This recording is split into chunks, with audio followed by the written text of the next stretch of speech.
Sima imza proqramında necə qeydiyyatdan keçmək olar? Çox rahat və sadə dostlar. Qeydiyyatdan keçə bilməyənlər, yəni üz tanımada problem yaşayanlar niyə problem yaşayır? Ona görə ki, vəsiqənin üstündəki şəkil çox köhnədir. Yəni vəsiqəniz köhnədir. Siz illər keçdikcə qocalırsınız, üzünüzdə cizgilər əmələ gəlir. İstər-istəməz Simada bu problem yaradır. Bəs bunun üçün nə etmək lazımdır? Vəsiqəni yeniləyirsiniz və rahat bir şəkildə də qeydiyyatdan keçirsiniz. Və yaxud da kameranız yaxşı çəkmirsə, toz varsa, telefon köhnədirsə, bunda da problem yaşanasıdır. Başqa bir telefondan edib qeydiyyatdan keçib yeri öz telefonunuza yaza bilərsiniz. Gəlin indi Simanın rahat qeydiyyatını necə edirlər, gəlin göstərin və siz də eləyin. Videom faydalı olsa bəyənməyi və takip atmağı unutmayın dostlar. Keçək videomuza. Bunun üçün Play Marketdən yüklədiyimiz Sima proqramına daxil olub burada bizə verilən təlimatları yerinə yetiririk. Burada gördüyünüz kimi ingiliscə gəlir. Bu kürək şəklini basıb azə eləyirik, yəni Azərbaycancaya ki, daha rahat qeydiyyatdan keçirə bilərik. Şərtləri qəbul eləyirik və qeydiyyat bölməsinə keçiririk.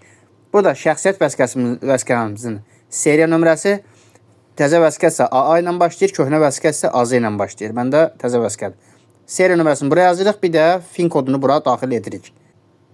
Və yaxud da burada skan edib, skanı basıb yeniləsi, köhnələsi, şəxsiyyət vəsiqəsi hansıdırsa, bizdə yeni olduğu üçün yeni seçirik və buradan davam et deyirik. Yenə davam et deyirik, yenə skan deyirik. Burada vəsiqəmizi skan edirik, arxa hissəsini. Və uğurlu əməliyyat dedi. İrəli verib. Burada bizdən üz tanıma istəyir. Burada bizə deyir ki, necə üzdə açıq olmamalı, şapka olmamalı. Burada təlimatları verir, davam et ver deyir. Və orada biometrik yoxlanışlar başlayır. Yəni üz tanımanı burada kamera açasıdır. Və kamera açılır. Burada bir qədər gözləyirik. Və burada deyir ki, üzünüzü oraya yerləşdirin. Üzümüzü yerləşdirib başla veririk.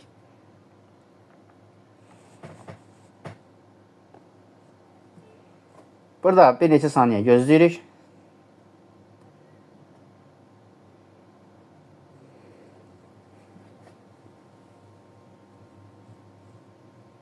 Və nəticə uğurlu oldu. Burada özümüzə bir pin kod təyin edirik, 6 rəqəmli. Elə bir kod təyin edirik ki, yadımızdan çıxmasın. Kod təyin edirik burada.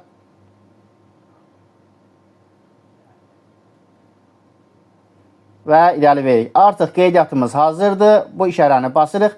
Burada bizdə deyir ki, barmaq izi qoyun. Qoya da bilərsiniz, qoymaya da bilərsiniz. Mən qoyuram ki, proqrama rahat giriş eləyim. Və barmaq izi qoydum. Və proqrama keçid elədim. Bu qədər sadət dostlar. Mən niyə tez baza qeydiyyatdan keçdim? Ona görə ki, mənim vəsiqəm yenidir. Rahat bir şəkildə qeydiyyatdan keçdim. Əgər vəsiqə köhnədirsə, bu artıq çətin olur. Çünki köhnə vəsiqədə şəkliniz köhnə olur. İstərseniz illər keçir, üzünüzdə qırışlar yaranır və keçəndə səhv göstərir. Yəni problem göstərir, qeydiyyatdan keçə bilmirsiniz. Onda nə etməlisiniz? Gedib vəsiqəni dəyişib, ondan sonra təkrar Simada qeydiyyatdan keçə bilərsiniz. Bu qədər sadə. Video faydalı olsa bəyənməyi və takip atmağı unutmayın dostlar. Sağ olun, salamat qalın. Növbəti videolarda görüşərik.